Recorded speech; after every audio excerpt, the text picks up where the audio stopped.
Sir. आपको recording के लिए हम लोगों का mail ID, official mail ID पे आपको रिक्वेस्ट करनी है। बस मेरी रिक्वेस्ट ये रहेगी कि रिकॉर्डिंग भेजना इज अ डिफिकल्ट टास्क, क्योंकि एक बड़ा डाटा होता है, जैसा अभी अश्विन सर भी बता रहे थे, एक ह्यूज डाटा है, उसको शेयर करना इज अ टास्क। सो उसको एक जर्नल प्रैक्टिस ना बनाएं। कभी आप किसी इमरजेंसी में हैं, आपसे कोई क्लास छूट गई है, स्पेसिफिक क्लास छूट गई है, तो आप उसके लिए रिकॉर्डिंग मांग सकते हैं। डेफिनेटली आपको लिंक दिया जाएगा, आपको रिकॉर्डिंग हम लोग शेयर करेंगे। यहाँ पे एक चीज और भी कहना चाहूंगा, कोर्स को पूरा करने के लिए आपकी 75% attendance is mandatory. Attendance record हो रही है, अटेंडेंस मिनिस्ट्री को रिपोर्ट भी हो रही है। तो अगर कोई विशेष कारण नहीं है तो हम रिक्वेस्ट करेंगे कि आप क्लासेस मिस ना करें, क्योंकि एक तो क्लासेस जो है ये एकेडमिकली हम लोग नहीं चला रहे हैं, it is a short of discussion. यहाँ पे आपके संग one two one expert discuss कर रहे हैं, आपकी ग्राउंड लेवल पे जो प्रॉब्लम्स हैं उनको डिस्कस कर रहे हैं। तो एक अच्छा प्लेटफॉर्म है, उसका जितना ज्यादा यूटिलाइज आप कर सकते हैं उतना करने की कोशिश जी सर। करें। Anyone else who new joined today? Yeah. Good evening, sir. I'm Pranjali Kapoor from Nirhari Handicraft, Okay. and my work is even related to the waste management. Okay. We create sculptures and murals, uh, Hmm.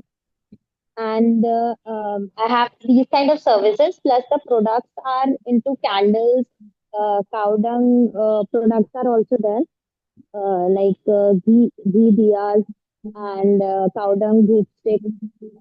But the problem which I am facing is related to marketing basically. I'm not It is able to related pitch to the domestic client. market. I think. It is related to marketing. Yeah. So I'm getting issues regarding pitching the clients basically because we are Jhansi based. Sorry, आपकी So आवाज थोड़ा सा cut रही। Sir मेरा तो यहाँ पे है I am in Jhansi. Hello. Himanshi, is it clear to you? So she's saying she's from Jhansi हाँ। and अभी आगे उन्होंने बोला नहीं। आई एम सेइंग या एम आई ऑडिबल? या यू आर ऑडिबल, बीच में आपकी आवाज थोड़ी सी गड़बड़ हो गई थी, बताइए प्लीज। हाँ जी. तो सर जब प्रॉब्लम जो है that is related to the marketing basically because Jhansi is a B categorize city. So यहाँ पे थोड़ा सा पिचिंग में प्रॉब्लम होती है. तो I just wanted to understand. और अभी मेरे this is my first session I think. I don't know about the back. Don't worry about that, आपको पुराने सेशंस के रिकॉर्डिंग मिल जाएंगे। बाकी we are opening tomorrow as an Q and A session, और ये एक जनरल प्रैक्टिस में हर वीक, हर 10 डे में हम लोग क्यू एन ए सेशंस रखेंगे। बीच में ओके. आपको पढ़ा रहे हैं, आपको समझा रहे हैं। तो I am very pretty sure कि आपकी ये जो प्रॉब्लम है जिसके लिए आपने कोर्स ज्वाइन किया है वो बहुत जल्दी सॉल्व होगी, and you feel be benefited, and that it will be a good for thank you so much. You. Anyone thank else? Thank you. Anyone else, or we start? Hello, sir. Myself, Himanshu Prajapati from Nimbus Gaming. I'm co-founder and CMO of Nimbus Gaming. Okay. तो हिमांशु जी क्या करते हैं आप, Himanshu? Actually, we are India's first tech hardware company to build gaming peripherals in-house in India. Okay. हम okay. लोग basically gaming peripherals build करते हैं, like gaming mechanical keyboards हो गया, गेमिंग माउस हो गया, गेमिंग हेडसेट्स हो गया। हम लोग इसकी मैन्युफैक्चरिंग इंडिया में सेटअप करने के विजन से काम कर रहे हैं। Session. Okay, very good. So anyone, should we start now? Yes Himanshu? Sir, we can. Yeah. So Yes, yes, so we can start. everybody join, right? हाँ, most of the people have joined. Okay. सो कल का session जहां से हम लोगों ने छोड़ा था, आज हम वहीं से उस सेशन को स्टार्ट करेंगे। सो कोई कंफ्यूजन कल तक के सेशन में जिन लोगों ने ज्वाइन किया था? Any question? रितुल जी, कोई कंफ्यूजन आप लोगों में? सर एक पॉइंट मैं चाहूंगा आप क्लियर करें एक्सपोर्ट में। तो बताइए। एक एक प्रोडक्ट, हर कोई किसी के पास एक लोकल प्रोडक्ट होता है। हर हम्म। कोई एक जियोलॉजिकल जो सिस्टम होता है, हर किसी का एक एरिया होता है, प्रोडक्ट एक बहुत ही बल्क में होता है। तो हाउ टू डिफाइन कि वो प्रोडक्ट को रिसर्च कैसे करे कि उसकी मार्केट वैल्यू क्या है, कितना उसके मार्जिन ले सकते हैं, एक आइडेंटिफिकेशन चाहिए हर किसी का एक्सपोर्ट करने के लिए, उसको कैसे उसका वैल्यू है इंटरनेशनल मार्केट में, ये कैसे आइडेंटिफाई करें। प्रेम जी, शायद कल कल कल वाले सेशन में आप नहीं थे। कल के नहीं थे सर, तो मैं क्वेश्चन पूरा उसको नहीं कर पाया क्योंकि लास्ट में पूछना चाह रहा था मैं थोड़ा उसको डिटेल में, तो हाँ इसको जी। इसको यही कह रहा हूँ, चाह रहा हूँ कि इस पे पूरा डिटेल एक टॉपिक हो, पूरा एक पर्टिकुलर पॉइंट पे केवल। क्या, सॉरी? मैं ये कह रहा था एक मेरे लिए नहीं, केवल सभी के लिए, एक हर एरिया में प्रोडक्ट होता है उनके पास जो बल्क में मास प्रोडक्शन होता है। तो क्यों हम्म। ना को इंडिया को उसको एक्सपोर्ट करने के लिए उसकी फुल डिटेल, उसके प्रोडक्ट की रिसर्च के कोई एक टेम्पलेट या कोई एक केस उससे उसको रिसर्च करे, कैसे उसको मार्केट में क्या उसमें प्रॉफिटेबिलिटी जनरेट करे, कोई किस तरह का मार्जिन लेके उसको कैसे अपने अपने प्रोडक्ट को डेवलप कर सकते हैं, इस पे एक फुल अगर एक टेम्पलेट वगैरह कुछ मिल जाता है कुछ हम लोगों को अलग से, नॉट इन सेशन पे पर्टिकुलरली किसी को का सेंड हो जाए तो अपना अपने रिसर्च कर सके उस बेसिस पे। देखिए, प्रोडक्ट वाइज तो हम आपको टेम्पलेट नहीं दे सकते क्योंकि प्रोडक्ट का नहीं सर, एक सिर्फ एक आइडिया, एक बिजनेस आइडिया के टाइप के किस तरह के प्रोडक्ट को हम लोग डेवलप करें, किस तरह से मार्जिन जोड़ें, कितना राइट। उसमें हम लोगों को मार्केटिंग कॉस्ट कर रखना चाहिए, कितना उस पर ये हमें ये क्या जो रखना आपके चाहिए कि प्रश्न मार्केट है, कंट्रोल कर सकें। ये जो आपके प्रश्न प्राइसिंग एंड कॉस्टिंग पे, ये हमारा आज के सेशन में कवर किया जाएगा। जहां तक आप पूछ रहे हैं कि प्रोडक्ट, कौन सा प्रोडक्ट हमको सेलेक्ट करना चाहिए, तो कल मैंने कुछ पैरामीटर्स बताए थे। इसके अलावा हम कैटेगरी वाइज एक टेम्पलेट डिजाइन करके आपको दे सकते हैं कि इन वही टेम्पलेट्स कह रहा हूँ सर मैं। पैरामीटर्स पर अगर आप अपने प्रोडक्ट को डालते हो, जैसे होता क्या है कि इंडिया में अगर मैं सिर्फ एग्रो की बात कर रहा हूँ तो एग्रो में थाउजेंड्स प्रोडक्ट है। अब और स्पेसिफिक आप हो जाओ, आप स्पाइसेस, मसालों में चले जाएं, तो मसाले अपने आप में भी कई कैटेगरी में जाते हैं। जैसे होल स्पाइसेस भी एक्सपोर्ट हो रहे हैं, पाउडर भी हो रहा है, सेमी ब्रोकन भी हो रहा है। तो इस तरीके से कैटेगराइज करना पड़ेगा। तो जैसे जिसको कहते हैं ना, अभी अश्विन सर की अगर क्लास में जो लोग थे वो देख रहे थे, डाटा सेट बता रहे थे वो, प्राइमरी डाटा बनेगा तो सबसे पहले हम प्राइमरी कैटेगरी डिसाइड करेंगे कि हमको टेक्सटाइल में जाना है, कि हमको एफएमसीजी में जाना है, कि हमको फूड में जाना है, एग्रो प्रोडक्ट में जाना है।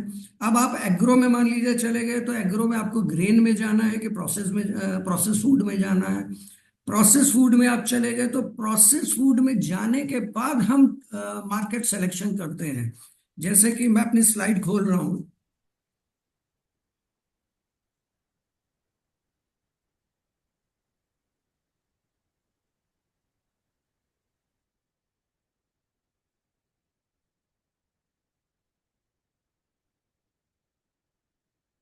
आपको विजिबल है आप लोगों को? हाँ जी सर। जैसे कल हम लोगों ने ये slide की थी, सिलेक्शन ऑफ जी मार्केट, इससे पहले हम जाते हैं प्रोडक्ट हमें कौन सा सेलेक्ट करना है, सिलेक्शन ऑफ प्रोडक्ट। होता क्या है कि हम ये मान के यहाँ पे चल रहे हैं कि आप लोग as an entrepreneur, as a business owner हो, आपके पास कोई ना कोई प्रोडक्ट है।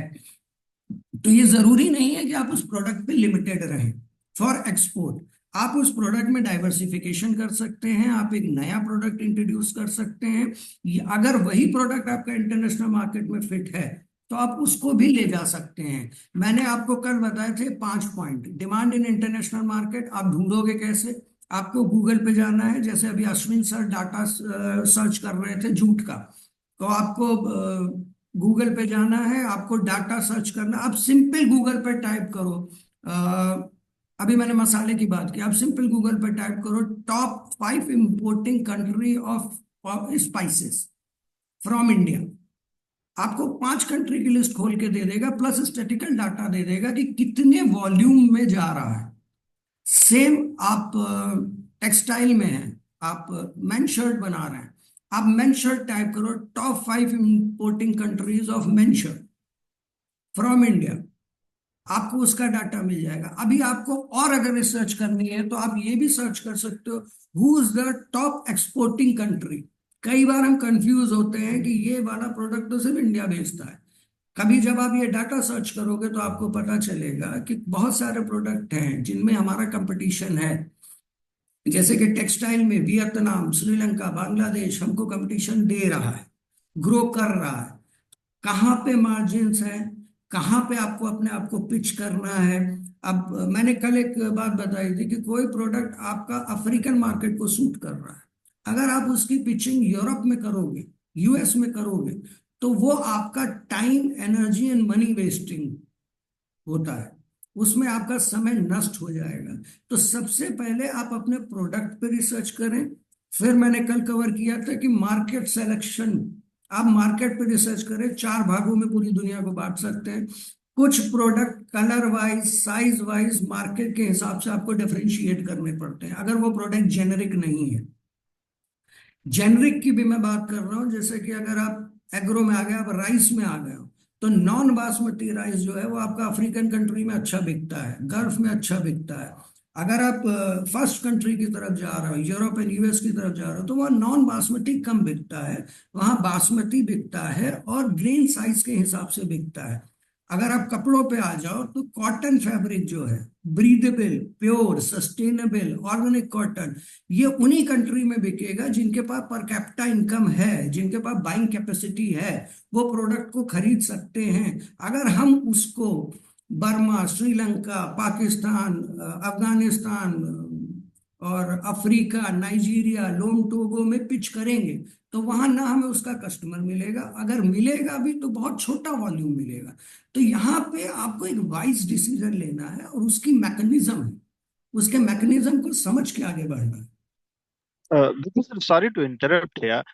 Just I wanted you to add some type of a engineering item, like because we have been talking on the commodities. Okay. If we can talk like, for example, we are exporting heat exchanger to Kazakhstan and Russia, or something in that, like some mechanical tools, something like that. So, like automotive part, or like some commodity for oil and gas industries. That if you can put some light on that, it might be helping us more. Sure ji.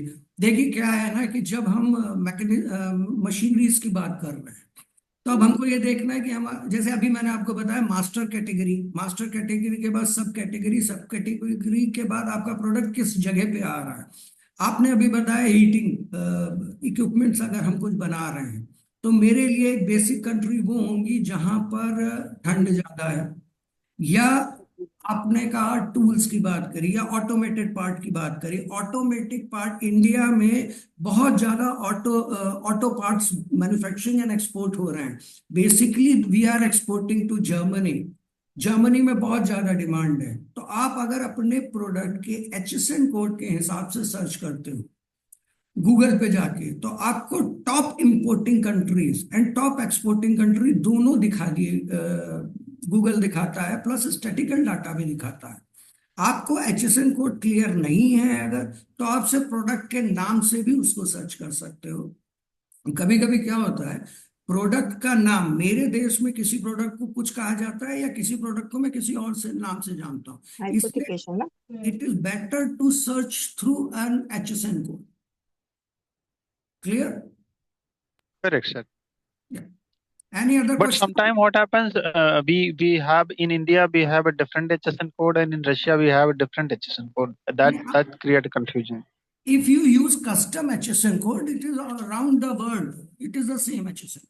6-digit HSN code use. Okay. 6-digit HSN code use करेंगे, उसमें कोई confusion नहीं है। आप DGFT की site पे जाके या आइसगेट की साइट पे जाके अपना एचएसएन कोड सर्च कर लें।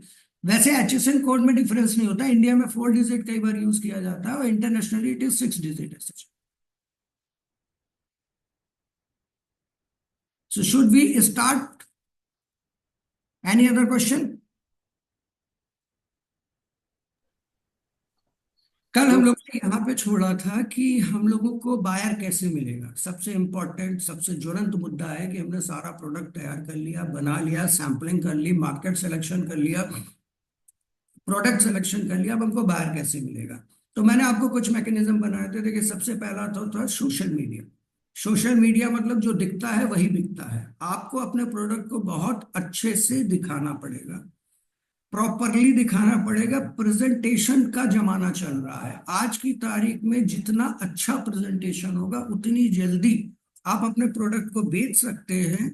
और यहाँ पे ये कहने में भी मुझे कोई गुरेज नहीं है कि अगर आपने प्रोडक्ट की प्रेजेंटेशन बहुत अच्छी की है तो आप उसको थोड़े प्रीमियम प्राइजेस पे बेच सकते हैं, अच्छे प्राइजेस पे बेच सकते हैं।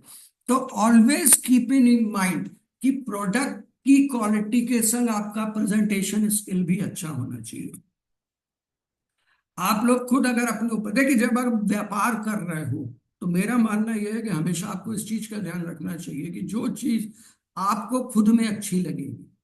मैं अपने प्रोडक्ट की जब भी क्यूसी करता हूं, मैं एंड कस्टमर के पॉइंट ऑफ व्यू से ही देखता हूं कि अगर मैं दुकान पे गया होता, मैं अपने लिए शर्ट खरीद रहा होता, तो मैं क्या चीजें उसमें देखता।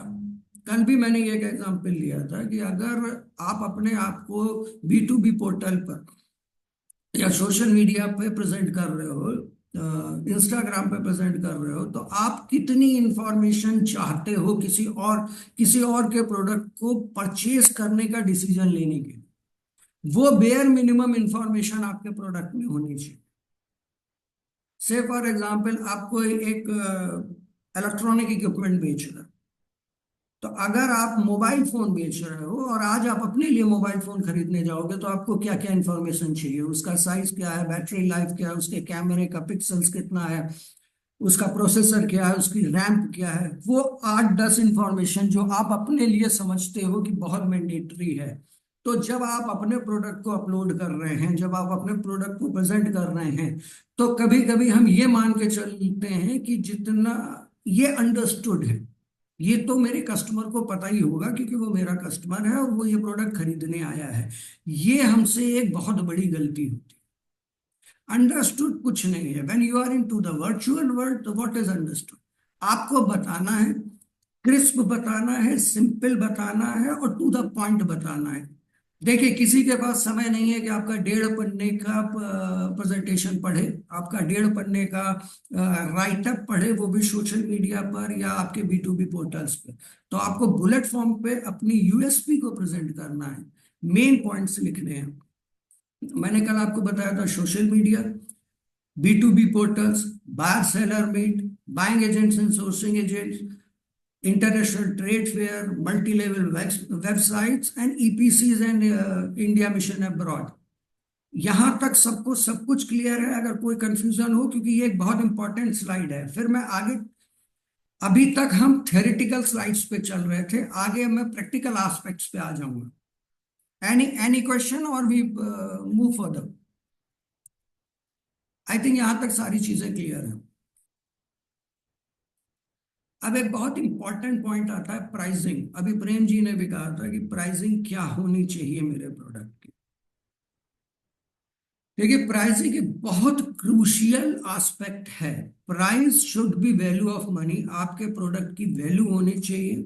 आप product price is crucial to getting buyer attention and promoting sales in view of international competition. आप अकेले नहीं हो इस पृथ्वी पर, आप अकेले नहीं हो जो वो प्रोडक्ट बेच रहे हो। और जब आप इंटरनेशनल मार्केट में आ जाते हो तो आपका कंपटीशन ग्लोबल हो जाता है।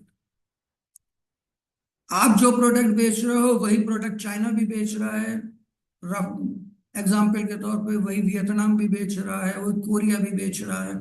तो आपको यहाँ पे बहुत ध्यान से अपनी प्राइसिंग रखनी पड़ती है कि कहीं ऐसा ना हो आप इंटरनेशनल मार्केट से प्राइस आउट हो जाओ। दूसरा, आपका गोल ये होना चाहिए कि आप उस प्राइस में मैक्सिमम प्रॉफिट एंजॉय करो। कभी कभी हम इतना कॉन्शियस हो जाते हैं कि हम प्राइसिंग करते टाइम जो इनडायरेक्ट एक्सपेंसेस हैं उसको करते नहीं है या करना भूल जाते हैं। तो आपको प्राइसिंग में अपने सारे एक्सपेंसेस को ऐड करना है और एक स्मार्ट स्टैंडर्ड मार्जिन को जोड़ना है। एक्सपोर्ट में आपने कई बार एक कहावत सुनी होगी कि लोग कहते हैं भैया डॉलर में कमा रहे हो, तुम तो बहुत कमा रहे हो। बहुत नहीं कमाते, आप कन्वर्जन के हिसाब से कमा रहे हैं।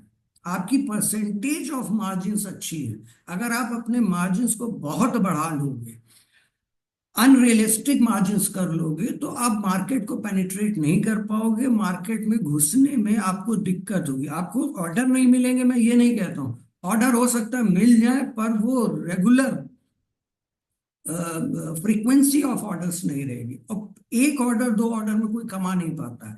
जब तक आप रिकरिंग ऑर्डर्स नहीं कर रहे हैं, रिपीट ऑर्डर्स नहीं कर रहे हैं, तब तक आप अच्छे मार्जिन नहीं कमा पाते। तो कॉस्टिंग होती क्या, आपका एक प्रोडक्ट का कॉस्ट है। से फॉर एग्जांपल हम ये बॉटल बना रहे हैं, अगर we are making this bottle, तो इस बॉटल को बनाने में, मेरे इन हाउस फैक्ट्री के अंदर बनाने के अंदर एक कॉस्ट आती है। अब या तो मैं इसको बना रहा हूं तो इसमें रॉ मटेरियल, लेबर, ओवरहेड्स, ये सारी कॉस्ट आएंगी। या मैं इसको परचेज कर ले रहा हूं, मैं इसको प्रेम जी से खरीद रहा हूं बना बनाया। तो ये अगर मैं इसको परचेज कर रहा हूं तो मेरी एक परचेज प्राइस होगी या ट्रांसफर प्राइस होगी। इस प्राइस के ऊपर आपको पैकिंग कॉस्ट जोड़ना है, क्योंकि जब आप एक्सपोर्ट में हो तो आपको पैकिंग पे ध्यान रखना पड़ता है। आपका प्रोडक्ट डैमेज नहीं होना चाहिए, आपका प्रोडक्ट सेफली पहुंच जाना चाहिए। If you are into perishable goods या फर्जाइल्स गुड्स में है जिसमें ब्रेकेज के चांसेस हैं, तो वो मैकेनिज्म आपको यूज करना है, क्योंकि मल्टी हैंड्स से मूव होके आपका प्रोडक्ट आगे जाता है। फिर उसके बाद आपको ऐड करना है लोकल ट्रांसपोर्टेशन। लोकल ट्रांसपोर्टेशन जैसे मैंने कल भी बताया था कि आप अपने प्रोडक्ट को लैंडलॉक स्टेज में बना रहे हो, आप झांसी में बना रहे हो, आप कानपुर में बना रहे हो, आप आगरा में बना रहे हो, आप नोएडा में बना रहे हो, आप गोरखपुर में बना रहे हो, आप कहीं भी बना रहे हो, वहां से आपको पोर्ट तक ले जाना पड़ेगा। अब चाहे आपको सी पोर्ट ले जाना है, या आपको एयरपोर्ट ले जाना है, या आईसीडी ले जाना है। कंटेनर पोर्ट्स को हम लोग आईसीडी कहते हैं, जहां पे लैंड लॉक स्टेट में गवर्नमेंट ने एक फैसिलिटी बना के देते हैं, जहां आपका कंटेनर, पूरा बिग कंटेनर लोड, वहां गवर्नमेंट आपसे लेके कस्टम क्लियरेंस कर देती है और ट्रेन से भेजती है। तो आपको अपनी फैक्ट्री से माल भेजना है, तो लोकल ट्रांसपोर्टेशन की जो भी कॉस्ट है वो आपको जोड़नी है। प्लस आपको इंश्योरेंस जोड़ना है। इंश्योरेंस यहाँ पे आपका ट्रांजिट इंश्योरेंस की मैं बात कर रहा हूं, जो आपके वेयर हाउस से लेके पोर्ट तक का इंश्योरेंस होता है। Plus custom clearance charges. Custom clearance charges जोड़ने के बाद जो आपका कस्टम पे ड्यूटी या क्लियरिंग या जो भी खर्चे आएंगे, उसको जब आप जोड़ लेते हो तो वो कॉस्ट आपकी होती है FOB cost, free on board cost. यहां तक क्लियर है प्राइसिंग में? Any question till here? तो जी ये प्राइसिंग कैसे कैलकुलेट करी जाएगी? पैकेजिंग है, लोकल फ्रेट है, ये कैसे हम लोग को कैसे पता चलेगी कि इंश्योरेंस कितना लगेगा? अगर कोई हमसे पूछता है कि क्या कॉस्ट है आपके प्रोडक्ट की, तो या तो हम पहले उससे कंट्री पूछ करके उसकी कॉस्टिंग निकाल के तभी उसको दे पाएंगे, कैसे देंगे उसको? नहीं, आपको पहली बात तो कंट्री की प्राइसिंग से इससे कोई मतलब नहीं, आपकी एफओबी कॉस्ट है। अभी मैं आगे इनको टर्म्स आपको पढ़ा रहा हूँ, उसमें आपको समझ में आ जाएगा कि एफओबी किसको कहते हैं। ये कॉस्ट जो है वो आपके इंडिया के पोर्ट तक की है, जहां पे आपका माल कस्टम क्लियरेंस हो रहा है। तो अभी आपको कंट्री की जरूरत नहीं है, लेकिन कंट्री तो आप वैसे भी पूछोगे, क्योंकि आप अल्टीमेटली वो आपका कस्टमर है, आपने उसे बिल काटना है। अब आपका दूसरा प्रश्न ये है कि मुझे कैसे पता चलेगा कि कॉस्ट क्या है। आप क्या प्रोडक्ट बनाते हैं, आप क्या प्रोडक्ट एक्सपोर्ट करते हैं? मैं शर्ट्स बनाता हूँ। आप शर्ट्स बनाते हैं। कौशलिन जी अभी थे, कौशलिन जी आप बनाते हैं मशीनरीज, am I right? जैसे आप शर्ट्स बनाते हैं तो आप, yes Kaushalin ji? Yes, sir, you're correct. तो जैसे कौशलिन जी मशीनरीज बनाते हैं, आप शर्ट बनाते हैं। प्रेम जी आप क्या बनाते हैं? फर्टिलाइजर फर्टिलाइजर अब प्रेम जी फर्टिलाइजर बनाते हैं। अब यहाँ पे आप इस चीज का डिफरेंस समझने की कोशिश कीजिएगा। आपका जो सिंगल पीस होगा रितुल जी, वो 100 ग्राम, 150 ग्राम या मैक्सिमम 200 ग्राम का होगा? 150 ग्राम्स। 150 ग्राम। इसका हम बॉक्स पैकिंग करेंगे, यानी हमें एक सिंगल पैकिंग पॉलिथीन में पैक होगी मेरी शर्ट। उसके बाद मैं इसका गत्ते का एक बॉक्स बनाऊंगा, जिसमें रफली मैं मान के चलता हूँ 200 पीस पैक हो जाएंगे। रफली 200 पीस पैक हो जाएंगे और मेरा करीब 25 किलो के आसपास का एक डिब्बा बनेगा। ठीक है, अगर मेरे पास 100 पीस का ऑर्डर है तो 4 डिब्बा माल मेरा तैयार हो जाएगा। ठीक, तो अब आपको जो लोकल ट्रांसपोर्टेशन चाहिए, पैकेजिंग की कॉस्ट आपकी ऐसे निकल आई कि आपकी एक पन्नी की कीमत क्या है, मान लीजिए 1 रुपए आपकी पन्नी की कॉस्ट आती है। ठीक है, आपके डिब्बे की कीमत, जो डिब्बा हम लोग मार्केट से खरीदते हैं, 40-50 रुपए का एक कार्टून आ जाता है, उसमें 200 पीस पैक हो जाएंगे आपके। अगर 40-50 रुपए का कार्टून आ रहा है तो लगभग आपका 10 पैसा वो जुड़ा, 1 रुपए पन्नी का जुड़ गया आपका, तो आपका 1 रुपए 10 पैसा हो गया। प्लस आपका लोकल इंश्योरेंस जो है, कोई भी इंश्योरेंस एजेंसी जो होती है वो ट्रांजिट इंश्योरेंस देती है। इवन आपकी कुरियर कंपनियां या ट्रांसपोर्ट कंपनियां जो हैं ये 0.01% पे आपको इंश्योरेंस चार्ज करती हैं आपके ऊपर, आप उनसे रेट ले सकते हैं। उसके बाद क्लियरिंग चार्जेस जो है वो आपका जो कस्टम क्लियरिंग एजेंट है, अभी मैं आगे उसको बताऊंगा कस्टम क्लियरिंग एजेंट क्या होता है, वो आपको पहले ही अपना एक कोटेशन भेज देता है कि भाई साहब आपका 4 डिब्बा माल आया है, 4 डिब्बा माल को क्लियर कराने के मैं 10,000 रुपए लूंगा। अब 10,000 रुपए में आपने 100 पीस भेजे, तो आप उस हिसाब से डिवाइड करके पर पीस पे कॉस्ट निकाल सकते हैं। ये 100 आप रुपीज कॉस्ट कर रहे हैं। क्लियर। अब प्रेम जी ने फर्टिलाइजर भेजा, प्रेम जी का माल जाएगा बोरी में।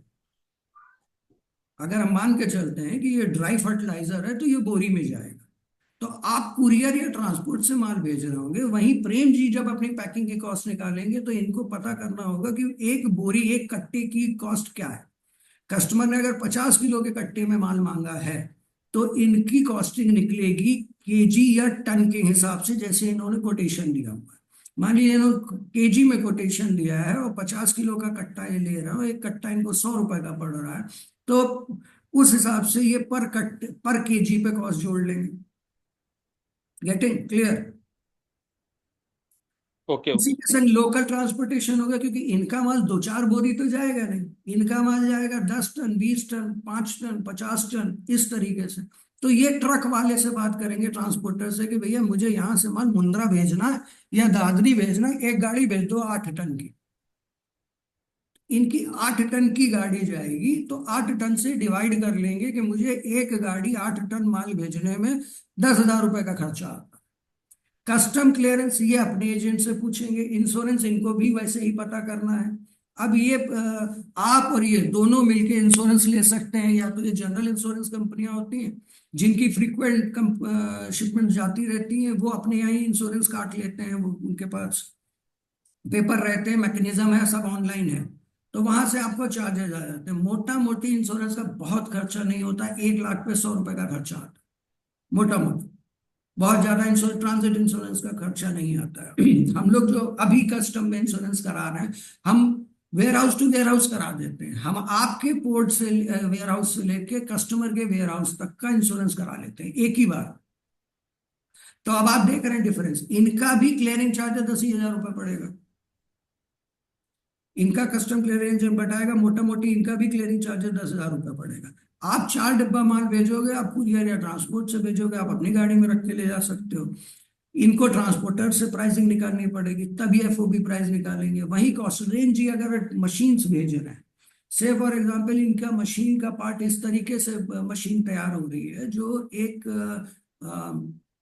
ट्रक में, छोटे वाले ट्रक में एक मशीन या 2 मशीन लोड होती है, बड़ी हैवी बल्कि मशीन है, तो इनको वुडन पैकिंग करानी पड़ेगी।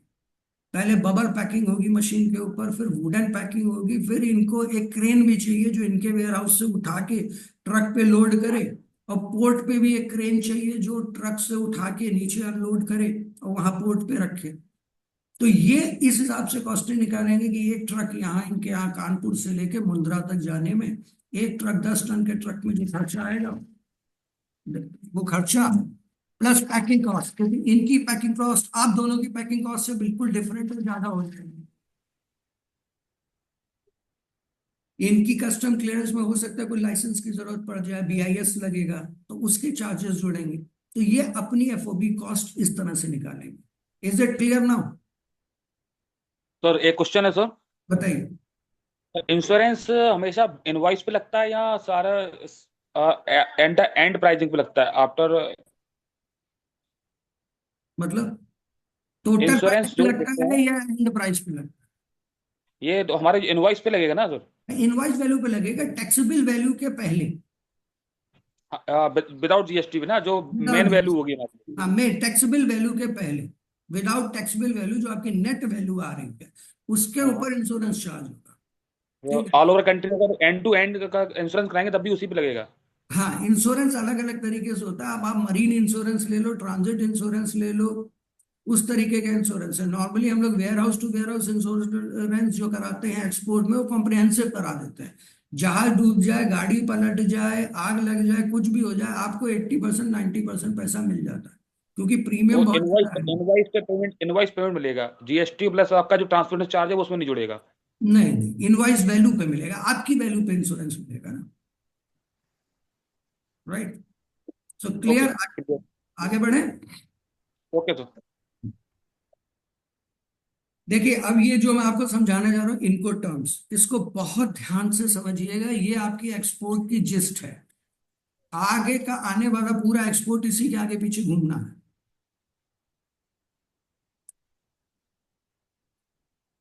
प्रेम जी, प्रेम जी, जी सर। जब आप फर्टिलाइजर की प्राइसिंग देते हैं, तो कभी कभी जी, आप इस तरह से प्राइसिंग देते हैं कि मैं पहुंचा के दूंगा माल, यस, एफओआर भी देनी पड़ती है। या आप उठा लो यहां से। मैक्सिमम सर एफओआर ही टर्म देते हैं हमारे। एफओआर या एक्स फैक्ट्री, दोनों तरह से आप लोग प्राइसिंग देते हैं। एलआर हाँ पे देते हैं, लेकिन लोडिंग। कस्टमर एफओआर ही मांगता है।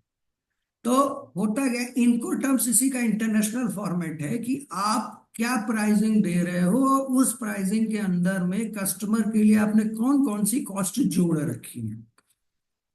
रफली से फॉर एग्जांपल, मैं ये पेन बेच रहा हूं। अब ये पेन अगर मैं बेच रहा हूं और मुझसे ये पेन रितुल जी और प्रेम जी दोनों अलग अलग कंट्री में बैठे हैं, ये लोग खरीद रहे हैं।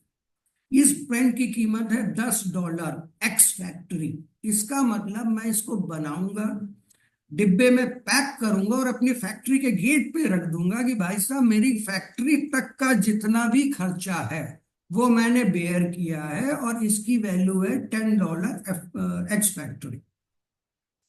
इसका मतलब मेरी फैक्ट्री से माल उठाकर कस्टमर के गोदाम या रिटेल शॉप तक जाने का, इसके बाद का जो भी खर्चा होगा वो मेरा कस्टमर पे करेगा।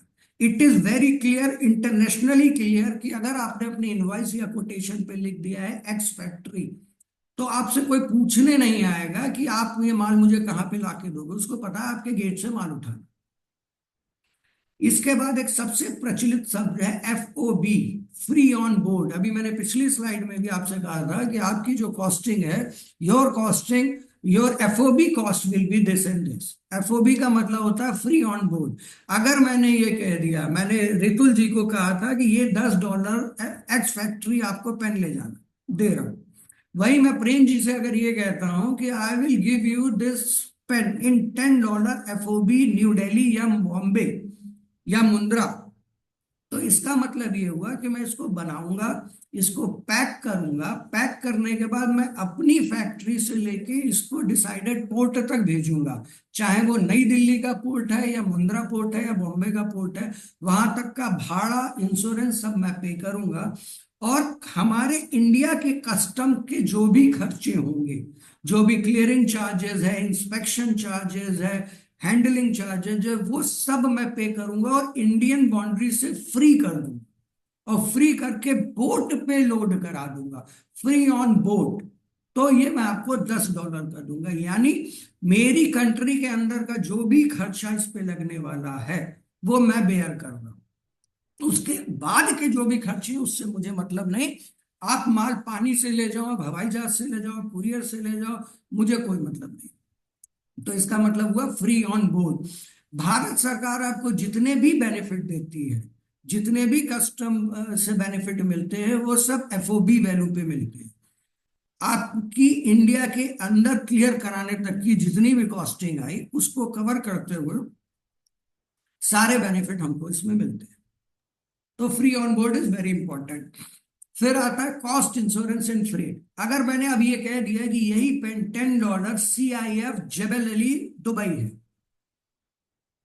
या मेलबर्न ऑस्ट्रेलिया है, इसका मतलब ये हुआ कि मैं इसको बनाऊंगा, पैक करूंगा, अपने पोर्ट तक भेजूंगा, इंडिया के कस्टम क्लियरेंस के सारे चार्जेस बेयर करूंगा, और तुम्हारी कंट्री के पोर्ट तक पहुंचा के तुमको दूंगा, वहां तक का भी कॉस्ट मैं बेयर करूंगा, इंश्योरेंस भी मैं कराऊंगा, और भाड़ा, रास्ते का जो भाड़ा है जो चाहे शिप का भाड़ा है या एयर का भाड़ा है या कुरियर का खर्चा है, वो भी मैं ही पे करूंगा। तो ये हुआ CIF, cost insurance and freight. चौथा सबसे प्रचलित जो इनको टर्म है वो होता है C&F। ये CIF का ही भाई है। इसमें सिर्फ इंश्योरेंस हम नहीं कराएंगे, इंश्योरेंस कस्टमर कराएगा, और माल हम कस्टमर के पोर्ट तक भिजवाएंगे। अगर मैंने कहा मेलबर्न ऑस्ट्रेलिया तक भेजूंगा, तो मेलबर्न ऑस्ट्रेलिया पोर्ट पे माल ले जाके मैं छोड़ दूंगा। वहां का इंपोर्ट क्लियरेंस कराना, लोकल ट्रांसपोर्टेशन कराना, ये सारे काम कराने की जिम्मेदारी जो होगी वो बायर की या कस्टमर की होगी। क्लियर? यहां तक सारी चीजें क्लियर हैं? सर सीएनएफ सर सीएनएफ में अगर बायर मतलब इंश्योरेंस नहीं कराता है या कुछ मतलब रास्ते में डैमेज होता है, तो फिर उसकी रिस्पॉन्सिबिलिटी तो वेरी एक्सपोर्टर की होगी। Very good. ये अगर बायर जो है वो इंश्योरेंस नहीं करा रहा है, तो ये सारी रिस्पॉन्सिबिलिटी बायर की हो जाएगी, उसमें आपकी कोई रिस्पॉन्सिबिलिटी नहीं होगी। ठीक है। सर विदाउट इंश्योरेंस तो कोई कंटेनर डिपोर्ट होता नहीं होगा। नॉर्मली होता नहीं है। और एक्चुअली मरीन में क्या होता है, जब शिप पे आप लोड करते हो तो मरीन इंश्योरेंस शिप और कंपनीज भी, तो कई बार बायर का क्या होता है कि उसका टाई अप्स होते हैं कंपनियों से।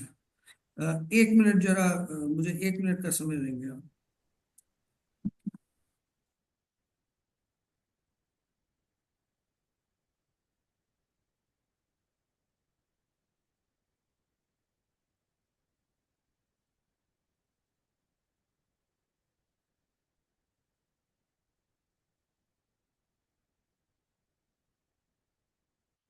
चल रहा है? हाँ, इधर तो चल रहा है। तुम्हारा बंद हो गया? अच्छा, मेरी शायद बंद क्या? इसको चाहिए वो बंद होगा तो। So is it clear now? यहाँ तक सारा चीज क्लियर है सबको? ठीक है।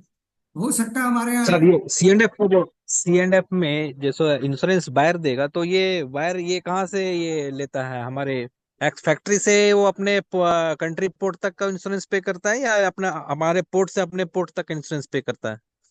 नहीं, C&F में कस्टमर जब पे करेगा, CIF में तो आप पूरा पे कर रहे हो उसके पोर्ट तक हाँ का। हाँ C&F हाँ। में क्या है कि आपका FOB तक की तो वैसे भी जिम्मेदारी आपकी है, कि जब तक आपने कस्टमर को हैंड ओवर नहीं किया तब तक तो आपकी सारी जिम्मेदारी है। तो जो हम्म। ओशन ट्रेड इंश्योरेंस होता है, जिसको मरीन इंश्योरेंस भी हम लोग कहते हैं, वो आपका कस्टमर कराए। अच्छा, हमारे इंडियन पोर्ट से अपने वेयर हाउस तक का वो इंश्योरेंस अपने वो वेयर बायर हाउस पे करेगा? अपने वेयर हाउस तक का जो है वो कराए। अच्छा, एक जो आपने एफओबी में बोला ना कि फ्रेट ऑन बोर्ड पे जो हमें गवर्नमेंट्स के जो भी बेनिफिट्स ड्यूटीज वगैरह का जो अपना ड्रॉबैक्स वगैरह मिलता है, हम्म, तो उसमें जैसे एफओबी में तो हमारा मटेरियल कॉस्ट, अपना प्राइसिंग इनवॉइस, सपोज इनवॉइस हमारा $10,000 का, प्लस इसमें हमने फ्रेट ऐड किया $2,000, और हम्म। वहां तक तो गवर्नमेंट्स क्या हमें $12,000 पे हमें इंसेंटिव देगी, या $10,000 पे इंसेंटिव देगी? नहीं, जयजीत जी, गवर्नमेंट आपको सिर्फ FOB वैल्यू पे देगी। नहीं, एफओ एफओबी वैल्यू में सर क्या आएगा? वो अपना सिर्फ प्रोडक्ट कॉस्ट का इनवॉइस का वैल्यू आएगा, प्लस फ्रेट मैं का भी इसमें मैं ऐड होगा? मैं इधर देखो, आपकी FOB वैल्यू क्या है? आपका प्रोडक्ट का कॉस्ट है, राइट? $10,000 है सपोज दैट। आपकी FOB वैल्यू $10,000 है टिल दिल्ली। दिल्ली से आप माल भेज रहे हो, जिसमें आपका transportation, local insurance, clearing charges सब जुड़ा हुआ। अच्छा अच्छा तो उस अच्छा वो आपकी FOB वैल्यू है ना। तो जितने भी बेनिफिट गवर्नमेंट की तरफ से आपको मिल रहे हैं, आपको उसी वैल्यू पे मिलेंगे। अच्छा, पूरे इंक्लूड करके ही उस पे फिर मेरे को परसेंटेज जो बेनिफिट वैल्यू मिलेगा गवर्नमेंट आपने से? डिक्लेयर करी अपने इंडियन प्रोमाइसेस के अंदर तक की, वो आपकी बॉर्डर FOB वैल्यू है। बॉर्डर तक। बॉर्डर तक, इंडियन बॉर्डर। अच्छा अच्छा, ठीक ठीक, वही पूछना था। Thank you sir. ठीक है, क्लियर? बहुत जी जी। इंपॉर्टेंट है कि जो सर सारी मेरा एक छोटा सा क्वेश्चन है बताएं कि सर। जब हम एक्स वर्क करते हैं, मेरा एक शिपमेंट ऑलरेडी ट्रांजिट में है, तो हाँ, आई मीन कस्टमर ने जो एजेंसी अपॉइंट की, उन्होंने मटेरियल पिक कर लिया, ठीक है। और हमने पैकिंग वेरीफाई करा दी, फोटो निकाल लिया। अब हम्म, वो न्यू दिल्ली एयरपोर्ट पे पहुंचे, क्या हुआ कैसे हुआ, और बॉक्सेस डैमेज हो गए।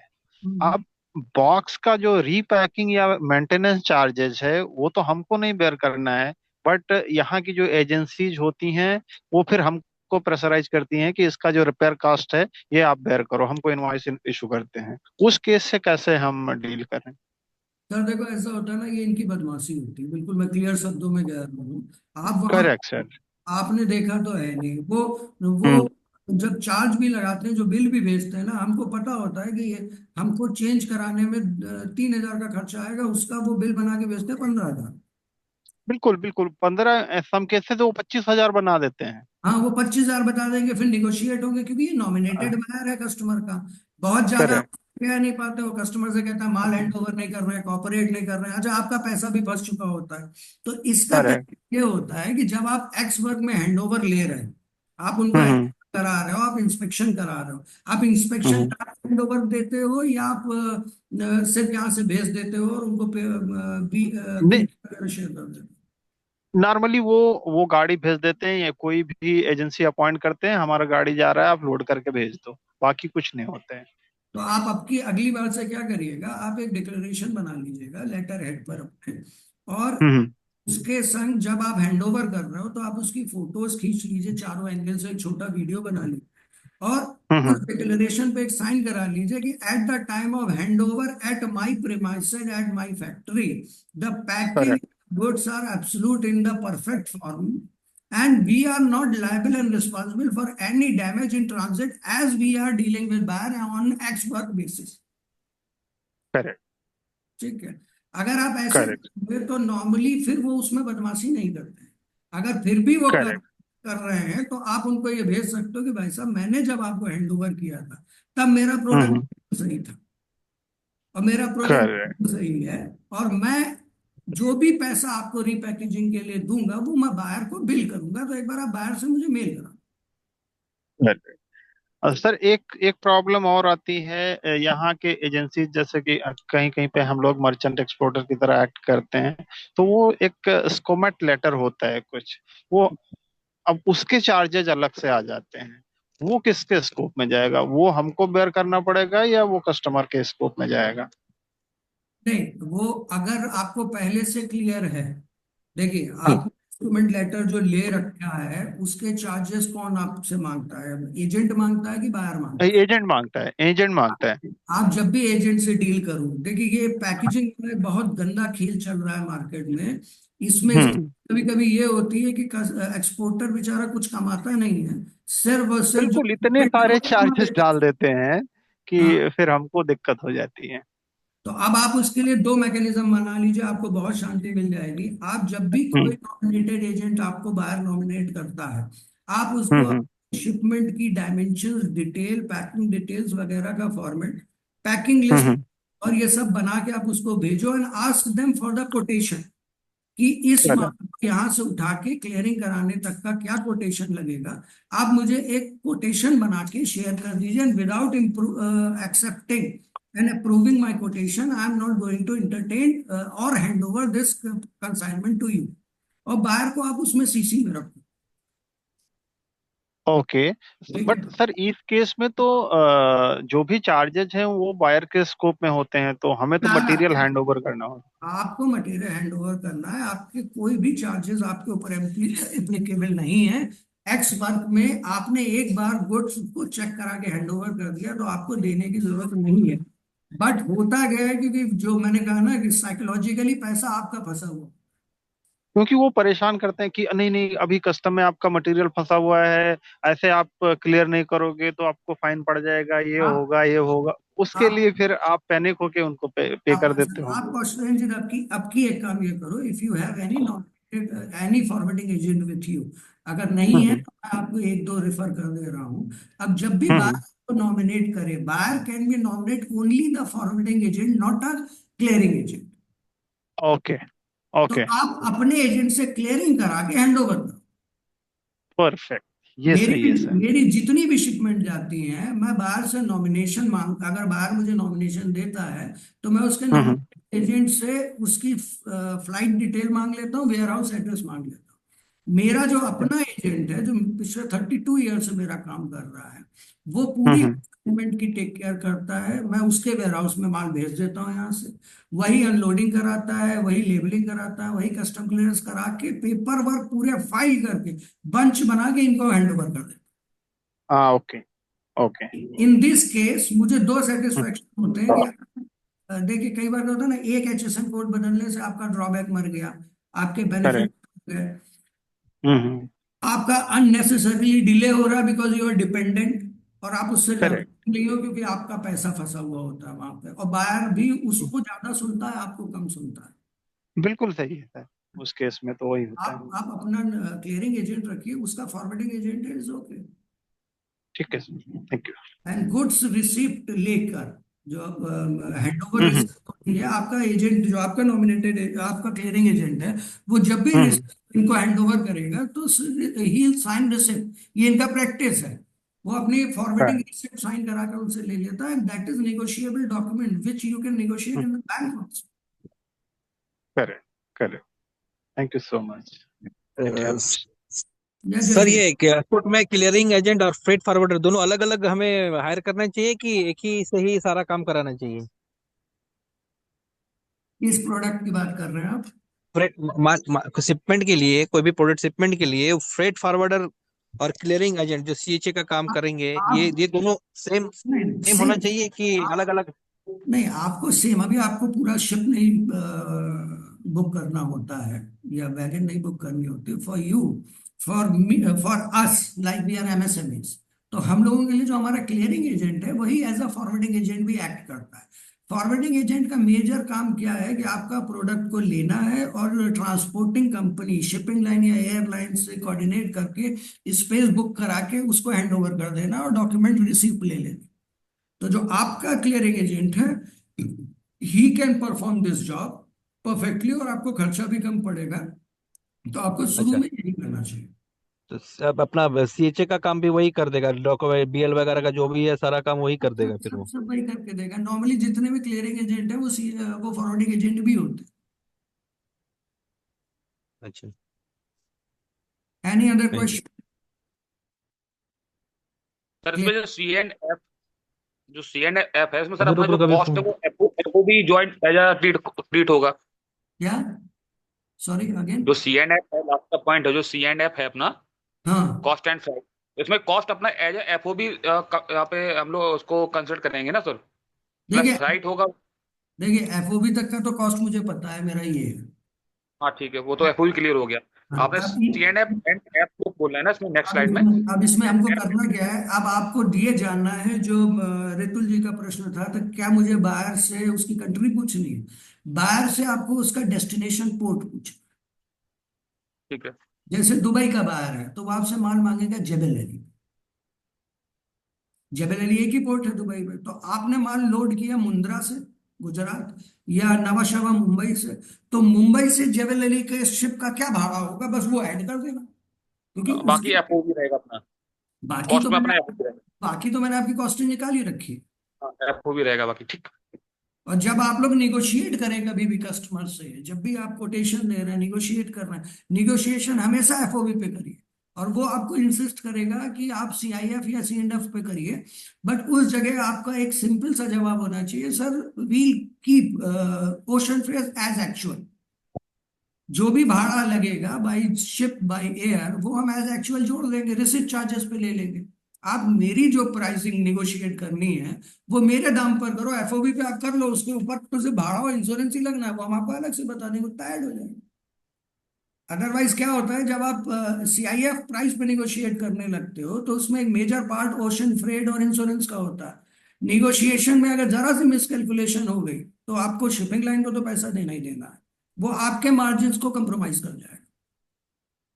करेक्ट। सुरेश जी आप कुछ पूछ रहे थे? सर मेरा एक क्वेश्चन है कि जैसे आपने 4 इनपुट बताए, तो इसमें ज़्यादा प्रेफरेबल कौन सा रहता है बायर के एज अ प्रोस्पेक्टिव से? बायर और आपके डिमांडिंग डिमांड डिमांडिंग कौन सा? डिमांडिंग कई बार क्या है सुरेश, इसमें category to category and commodity to commodity change होता है। Normally when you are into small volume product, तो एफओबी में प्राइसिंग जा रहा होती है। जहां आप बल्क में चले जाते हो, उसमें आपको ज्यादातर बार सीआईएफ या सीएनएफ मांग रहा होता है। कारण क्या है? क्योंकि वॉल्यूम ज्यादा हो गया। आपका प्रोडक्ट राइस है, राइट? जी। यस।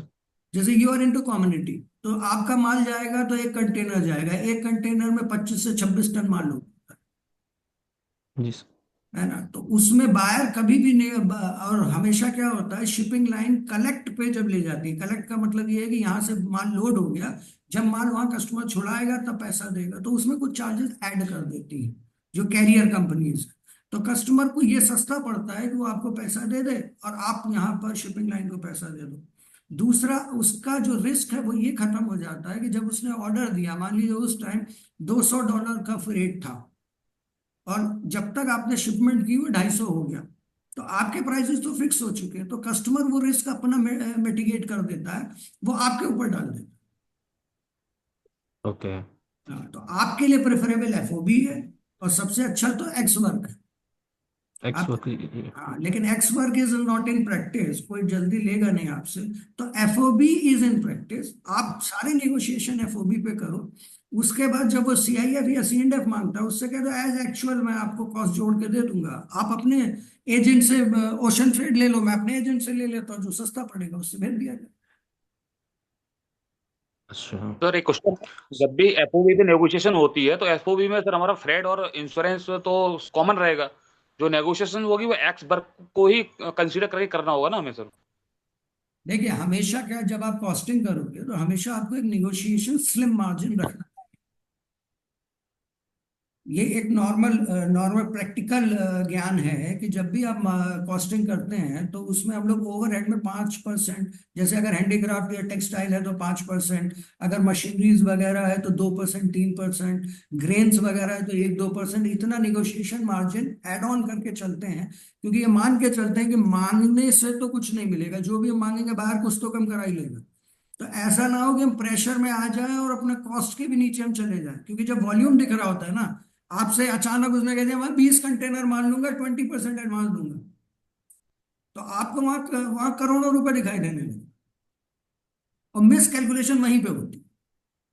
अब आप प्रेशर में आ गए, आप साइकोलॉजिकल प्रेशर में आ गए, बाहर कह रहा भाई इतने में देना तो दे दो, नहीं तो मैं छोड़ दूंगा, इतने में देना दे दो तो नहीं तो मैं छोड़ दूंगा। तो उस कैलकुलेशन, आपको लगता है अरे ऑर्डर ले लो, हम उससे थोड़ा कम करा लेंगे, थोड़ा पैकिंग में करा लेंगे, थोड़ा ट्रांसपोर्ट से करा लेंगे, तो वहां गलती होने के चांसेस। इसलिए हमेशा जो आप करोगे वो इसी पे निगोशिएशन करो। Anything else? आज का समय हो गया, तो आज हम इसको क्वेश्चन आंसर तक ही रखते हैं। अभी कुछ और क्वेश्चन है, 5 मिनट हम लोग क्वेश्चन ले सकते हैं। आगे की स्लाइडें मैं कल इसको टेकअप करूंगा, जिसमें आपके लिए LC is a very important. क्या पेमेंट टर्म्स हमको रखनी चाहिए बाहर से निगोशिएट करने के लिए, जिसमें हम सेफ रहें, हमारा कोई नुकसान ना हो, और गवर्नमेंट हमारा साथ दे। Yes please. सर इसमें एक वो दो इंश्योरेंस कवर होता है, एक तो होता है अपना जो मरीन इंश्योरेंस है जो हमने लिया, और एक होता है सर जैसे हमने ये ईसीजीसी से लिया। तो अभी ये दोनों केस में दोनों का रोल कहाँ पर है इंश्योरेंस का सर? कि जैसे अब कंटेनर डूब गया, डैमेज हो गया, कुछ हो गया शिपमेंट, तो वो कौन कवर करेगा? वो अपना तो मरीन इंश्योरेंस वाले तो वो कवर कर लेंगे उसमें। देखिए, जब तो आप ईसीजीसी से लेते हो, ECGC export credit and guarantee corporation Bharat सरकार की इंश्योरेंस एजेंसी है। वो आपको कॉम्प्रिहेंसिव इंश्योरेंस देती है कि आपका माल यहाँ से जा रहा है, आपके वेयरहाउस, क्योंकि उसने आपकी कंसाइनमेंट एंड आपकी पेमेंट दोनों को इंश्योर्ड कर रखा है। तो आपका माल जा रहा है, रास्ते में इंडिया में ही ट्रक में आग लग गई, तो हाँ, आप कहोगे भैया मैंने तो माल बिल कर दिया था, तो बिल और मेरा बिल तो इंश्योर्ड है। तो वो एंड टू एंड करता है। अच्छा, क्या है कि जो मरीन इंश्योरेंस है या ट्रांसपोर्ट इंश्योरेंस है, वो ट्रांसपोर्ट के बीच में हुई मिस हैपनिंग को ही कवर करेगा। मान लीजिए बाहर डिफॉल्ट कर गया, पेरिसेबल गुड्स में बहुत होता है कि यहां से माल चला गया पोर्ट पर, प्याज चला गया, आलू चला गया, उसकी कोल्ड चेन मेंटेन करनी है। अब बाहर वहां पे शैतानी कर रहा है, वो माल नहीं उठा रहा है, अब आप परेशान होने लगे कि यार ये अगर 2 दिन इसने माल नहीं उठाया तो मेरा माल सड़ जाएगा, या इसको होल्ड करने का ही खर्चा इतना आ रहा है, इससे बढ़िया तो मैं माल को वहां पे डिस्पोज ऑफ कर दूं। तो इस केस में जो ईसीजीसी है वो आपको 80% to 85% पैसा दे देता है, ये मानते हुए कि 10 से 15% आपका खुद का मार्जिन है। बायर अच्छा। डिफॉल्ट कर जाए, बायर माल ना उठाए, बायर माल लेने के बाद पेमेंट ना करे, क्वालिटी ग्राउंड पे आपके माल को कैंसिल कर दे, इन सब केस में ईसीजीसी आपको सपोर्ट कर रहा है। जो आपका मरीन या ट्रांसपोर्ट इंश्योरेंस है वो सिर्फ और सिर्फ ट्रांसपोर्ट के लिए कर रहा है। उसके बाद बायर माल उठा रहा है नहीं उठा रहा है, पेमेंट आ रही है नहीं आ रही है, उससे उसको कोई मतलब। अच्छा। क्लियर? जी sir, thank you. So all all set. Sir एक क्वेश्चन रह गया लास्ट में। बताइए बताइए। सर हमेशा एक बेस्ट मार्जिन स्लैब क्या रहता है एक्सपोर्ट में?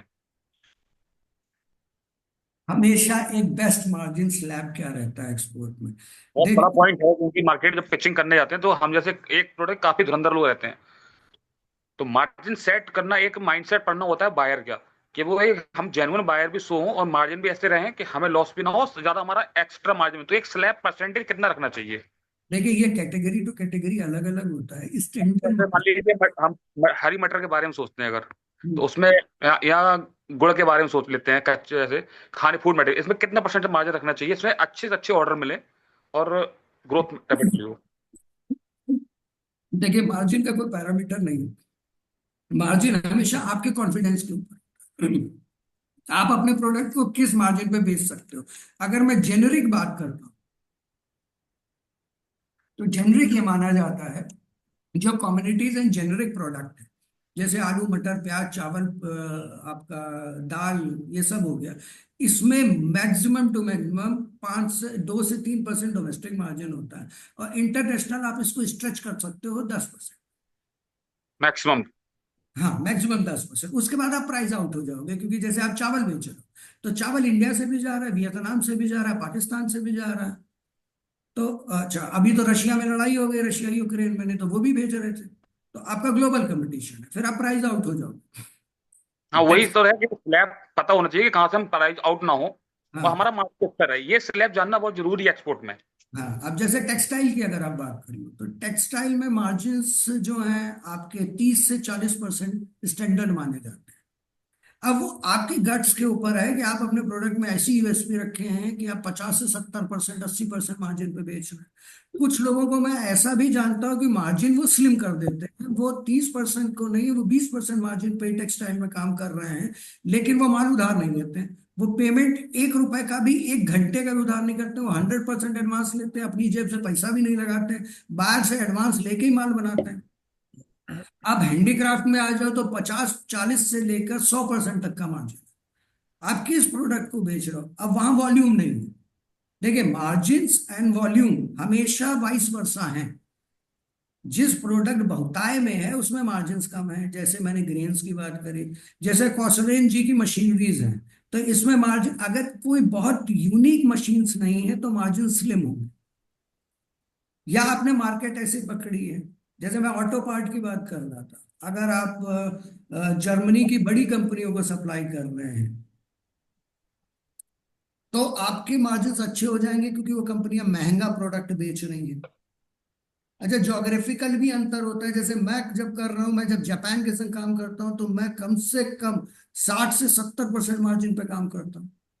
वहीं मैं जब अर्जेंटीना मैक्सिको ब्राजील के संग काम कर रहा होता हूँ तो मेरी हिम्मत ही नहीं होती 15 18 20% के ऊपर जाने की, क्योंकि वहां मुझे वॉल्यूम मिलता है, वहां क्वालिटी का बहुत पैरामीटर नहीं है। जापान में जब मैं काम कर रहा हूँ तो मैं 70% जोड़ तो जरूर रहा होता हूँ, लेकिन वो क्वालिटी मेंटेन करने में, वो वैल्यू लॉस को संभालते संभालते एंड ऑफ द डे मुझे बचता 40% ही। एक्सपेंसेस बहुत होते हैं उसमें। हाँ तो आपका कस्टमर कौन है, उसकी पेइंग कैपेसिटी क्या है, वो कितनी क्वालिटी डिमांड कर। तो सर बेनिफिशियल क्या है, less margin high quantity big volume, या बिग मार्जिन लेस क्वांटिटी? देखिए ये अपने अपने सोच पर डिपेंड करता है। अगर आप मुझसे बात करोगे तो मेरा मानना ये होता है कि आप 10 पीस बना रहे हो, 10 प्रोडक्ट आप बेच रहे हो और 100 रुपए पर प्रोडक्ट पे कमा रहे हो, तो यानी आप 1000 रुपए। ठीक है।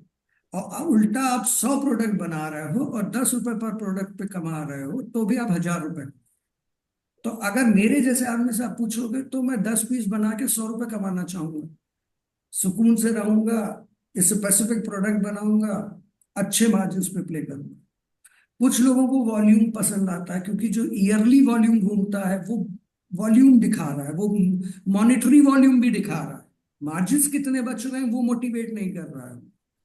अब जैसे अब मैंने उस दिन कंट्रीज की बात करी थी, स्पेसिफिक कंट्री, तो जब आप इधर लेटिन अमेरिका चले जाते, अभी भी मैंने वो एग्जांपल दिया, Mexico, Brazil, Indonesia, Argentina, volume का खेल है। एक बार में कस्टमर आपको ऑर्डर देता है, 1 कंटेनर 2 कंटेनर, चाहे वो कपड़ा हो, चाहे वो फूड ग्रेन्स हो, चाहे वो अदर प्रोडक्ट्स हो। तो वहां पे मार्जिन बहुत स्लिम होते हैं। वो जैसे ही आप मार्जिन हाई करोगे तो वो चाइना मूव कर जाएंगे, वहां you are directly competition with China. China. तो वहां मार्जिन स्लिम है लेकिन वॉल्यूम ज्यादा है, साल भर में आप 3 करोड़ का धंधा कर डालोगे। वही अगर आप जापान से काम कर रहे हो, तो आप हो सकता है साल भर में 85 लाख का धंधा करो लेकिन उसमें 20 लाख कमा लो। जापान, कोरिया, सिंगापुर, मलेशिया, यहाँ यूरोप, यहाँ के मार्जिन अच्छे। यूरोप और यूएस को फर्स्ट वर्ल्ड कहा जाता है, तो उनके पास बाइंग कैपेसिटी है। यूएस में भी क्या है, प्राइस सेंसिटिव मार्केट है। यूरोप जो है वो डिजाइन सेंसिटिव मार्केट है। वहां पे प्राइस मिल जाता है आपकी डिजाइनिंग के ऊपर, आपके प्रेजेंटेशन के ऊपर, आपकी क्वालिटी के ऊपर। यूएस में पैनी पैनी पे माल छोड़ देते हैं, ऑर्डर छोड़ देते हैं। तो वो आपको ज्योग्राफिकली समझना है। आज का टॉपिक भी यही था, क्रॉस कल्चर। आपको समझना कौन क्या खरीद लेगा। अच्छा, ये एक बेसिक लॉजिक है, इसको कोई कागज पे समझाने वाली बात नहीं है। तो इसके लिए तो सर स्टडी हार्डकोर स्टडी हो जाएगी। तो क्यों क्यों? भाई ज्योग्राफिकल सबको कैसे समझ सकते हैं? अच्छा, आप एक बात बताओ, आपने एक हम प्रोडक्ट किसी का बनाया। कल्चर जानते नहीं, हम उनका कल्चर कैसे समझ लेंगे कि उनका कल्चर क्या है, या उनकी बाइंग कैपेसिटी कैसे जानेंगे हम? देखो, आप लोग इतना सब लोग समझदार हो कि यहाँ बैठे बैठे अगर मैं आपसे 4 प्रश्न करूं तो आप जवाब दे दोगे कि यूरोप की लाइफ स्टैंडर्ड कैसा है, अच्छा है। और अफ्रीका का, केनिया का।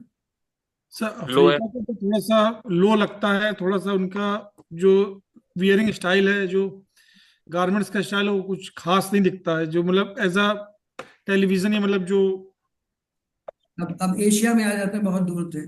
श्रीलंका, इंडिया से लो है। इंडिया से बांग्ला- मतलब बांग्लादेश।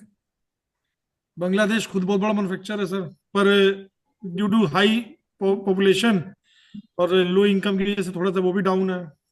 तो अब आपको अपना प्रोडक्ट प्रेजेंट करना है, प्रीमियम प्रोडक्ट है। आप शर्ट बना रहे हैं, हम लेनिन की शर्ट बना रहे हैं। आपने 4 कंट्रीज मैंने आपसे पूछी, आपने 4 कंट्री, अभी तक आपने कोई रिसर्च वर्क तो किया नहीं है, नहीं सर, जनरल नॉलेज है। जनरल नॉलेज है। तो अगर आपको ये लेनिन की शर्ट प्रोजेक्ट करनी है किसी कंट्री में, सबसे पहले आपको मैं कहूँ कि आप वहीं से मार्केटिंग स्टार्ट करो, तो आप कहाँ से करो? European countries. It is a logic. Logic. Marketing is an art. Marketing आपको कोई पढ़ाता नहीं, कोई समझाता नहीं। हम लोग आपको स्ट्रेटेजी बता सकते हैं, हम आपको तरीके बता सकते हैं, हम आपको पॉइंटर्स दे सकते हैं। तो it is a just basic logic. अब आजकल कुंभ चल रहा है। अब बेसिक लॉजिक है कि कुंभ में जब नहान है, शाही नहान चल रहा है, तो उस बीच में जो जाएगा वो भीड़ में फंसेगा। बचेगा। उसके बाद भी किसी का मन है कि नहीं, मुझे मौनी अमावस्या के अमृत स्नान में स्नान करना है, तो ये उसकी विल पावर है, वो जाएगा। वो उसे पता है इसके प्रॉन्स कॉन्स क्या हैं। There is a basic logic. अब आप एक शर्ट बना रहे हो लेनिन की, जिसकी कीमत 2500 रुपए है। अब आप अफ्रीका में उसको बेचोगे, तो अफ्रीका में शायद 2 4 5 लोग उसको खरीद लें, या 100 शर्टें बिक जाए, मार्जिन नहीं मिलेंगे। आप कंप्रोमाइज करना पड़ेगा आपको मार्जिन से। अगर आपको अफ्रीकन मार्केट में कनेक्ट मिल रहे हैं, तो 200 250 300 वाली शर्ट बना के बेचिए। High volume. High volume, low value. Low income. ठीक सर, थैंक यू सर। आज का सेशन हम लोग यहाँ पे, सर यस यस। सर मेरा एक क्वेश्चन है कि सर जैसे आप बता रहे हैं तो उसमें पेमेंट कंडीशंस क्या क्या होती हैं, कैसी होती हैं? जैसे मेरा एग्रीकल्चर प्रोडक्ट है, तो एग्रीकल्चर प्रोडक्ट में पेमेंट कंडीशन कैसी होती है, किस टाइप की होती है? मैं आपको एक रफ आइडिया अभी दे रहा हूँ सुरेश, बाकी हम लोग कल इस पे प्रॉपर एक सेशन ले रहे हैं, आपके payment terms and payment conditions क्या होने चाहिए, ठीक है। जी अभी क्या है कि जैसे मैंने अभी इनको बताया है कि margin category wise, country wise होते हैं, आप क्या प्रोडक्ट बेच रहे हो। जैसे कि यू आर इनटू राइस, तो जो फूड ग्रेन्स हैं नॉर्मली इनमें एडवांस नहीं मिलता है क्योंकि सप्लायर बहुत है, डिमांड सप्लाई में बहुत सारा गैप नहीं है। और जब से ये चाइना का पोर्ट बंद हुआ है, Shanghai port free trading port से बाहर चला गया है, तब से जेबल एली जो है वो एक फ्री ट्रेडिंग पोर्ट बन गया है। तो वहां पे क्या है कि आपको या तो एलसी मिलेगी या आपको उधार पे माल बेचना पड़ता है, दैट इज अ रिस्की। तो वहां पे हमको रिस्क मिटिगेशन एंड मैनेजमेंट के मैकेनिज्म को समझना पड़ता है। वहां हम विदाउट ईसीजीसी नहीं जाएंगे, हम किसी रेफरेंस से जाएंगे या लोकल कनेक्ट को यूज करके जाएंगे। वहीं पे जब आप काम कर रहे हैं यूरोपियन कंट्रीज की साइड में, तो वहां पे आपको एडवांस नहीं मिलता है, कम मिलता है, या 20% 30% एडवांस मिल सकता है, लेकिन वहां पे एलसी मिलती है which is secure, letter of credit, जिसको मैं कल कवर करूंगा। दूसरा डिपेंड करता है आपके वॉल्यूम पे, आप कितना वॉल्यूम बेच रहे हो। अगर आप 2 कंटेनर 4 कंटेनर 6 कंटेनर माल भेज रहे हो तो आपको एडवांस मिलने के चांसेस कम हो जाते हैं क्योंकि इनवॉइस वैल्यू बहुत हाई हो जाती है। तो आपका बायर भी मीडिएटर बैंक को इन्वॉल्व करना चाहता है और आप भी अपने आप को सेफ गार्ड करते हो, बैंक को इन्वॉल्व करना चाहते हो। वहीं आपने 10 किलो 20 किलो 1 टन 2 टन माल एक्सपोर्ट किया है तो बायर का भी रिस्क कम होता है, कई बार वो आपको एडवांस दे देता है। तो इट्स डिपेंड। और आखिरी में जो मैंने प्रेम जी से कहा था, आप बायर से कितने कॉन्फिडेंस में बात करें। एडवांस लेना पूरे पूरे आपके ऊपर डिपेंड करता है। मैंने 100% एडवांस पे भी काम किया। आप बाहर को कॉन्फिडेंस दिलाना, उसे तो पैसा देना है, उसको कल देना है, वो आज आपको दे देगा, उसे बस कॉन्फिडेंस आ जाना चाहिए। यही आप लोग भी करते हो अपनी लाइफ में। अमेजोन पे आपको माल कपड़ा खरीदना होगा तो आप पेमेंट करके खरीदोगे, और आपको फ्लिपकार्ट पे खरीदना होगा या किसी लोकल साइट पे खरीदना होगा तो आप कैश ऑन डिलीवरी पे कैश खरीदोगे। ऑन डिलीवरी की प्रेफर जब करेंगे। आपको कॉन्फिडेंस होगा, जिस साइट पे कॉन्फिडेंस है वहां पेमेंट कर देते हो, राइट। ओके जी sir, thank you So, sir. any other questions or the मेरे ख्याल से अब आज हम लोग इस सेशन को यही रोकते हैं। कल जो पेंडिंग इंपॉर्टेंट सेशन बचे हैं उसको हम लोग कवर करेंगे। अगर कल हम लोग सिर्फ क्यूएनए पे रहते हैं तो मैं ये जो पेंडिंग सेशन है उनको परसों कवर करूँ, ठीक है। Thank you very much, thank you for joining. Thank you sir. Everyone. सबको मैंने अब ग्रुप जा थैंक यू सर। जी अब जरा मैंने क्लियर आज ही हुआ सकता है। जी मैंने एक ग्रुप ओपन कर दिया है, तो आप लोग अपने डाउट उसी ग्रुप पे डाल दीजिएगा। तो ऐसा भी हो सकता है किसी का सेम डाउट होगा तो बार बार नहीं डालना पड़ेगा, आपका एक ही डाउट एक ही क्वेश्चन सब लोग में इम्प्लाई हो जाएगा। और किसी को ग्रुप में नहीं भेजना है तो मुझे पर्सनली डीएम कर सकता है आईईडी वाले नंबर पे। So let's connect tomorrow at 3 PM। Thank you everyone. Yeah, tomorrow's timing is 3 or 4? Ma'am actually कल हमारा 2 घंटे का सेशन होने वाला है जिसमें हमारे एआई और एएमएस दोनों का बैच मिक्स रहेगा, क्योंकि कॉमन डाउट्स ही रहेंगे आपके स्टार्टअप आपके इंडस्ट्री को लेकर के।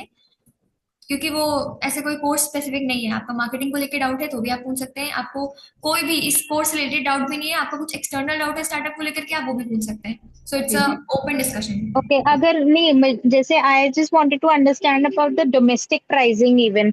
जैसे आज तो हमने बाहर का डिस्कस किया एक्सपोर्ट्स का, तो अगर डोमेस्टिक प्राइसिंग का सेशन हो चुका है क्या पहले? नो मैम, अभी हुआ नहीं है। अभी हुआ नहीं है, और tomorrow is a open forum. आप ओपन प्लेटफॉर्म है, कोई भी प्रश्न आपको डोमेस्टिक पे पूछना है, आपको प्रोडक्ट डेवलपमेंट पे पूछना है, अपनी pitching marketing product development financials, किसी भी तरीके का कोई भी प्रश्न है आपका, कल आप आइए। हम लोग 3 से 5 अवेलेबल है। फर्स्ट हाफ राइट सर, 4 एक सेशन और 4 से 5 दूसरा session. Right. Thank you so much sir, thank you. Thank you. आप लोग पहले से क्वेश्चन शेयर कर देंगे तो आपको आंसर्स और बेहतर तरीके से मिल पाएंगे। We'll get you good sources. Otherwise कल तो आप पूछ ही सकते हैं। So it will be better आप पहले से शेयर कर देंगे इन द ग्रुप और in the personal chat. Thank you everyone. Right, thank you. And also, Himanshi, yes ma'am. can we get recordings of these videos because sometimes network slow होता है तो बहुत काफी glitches आते हैं। हाँ जी मैम, हम लोग एक्चुअली अपलोड के प्रोसेस में है, मैंने आपको मेल पे रिप्लाई भी कर दिया है। सो जैसे ही हम प्रॉपर सीमलेस कर लेंगे आपको सारी रिकॉर्डिंग्स मिल जाएंगी। Thank you so much. या thank you ma'am. Thank you everyone, bye bye.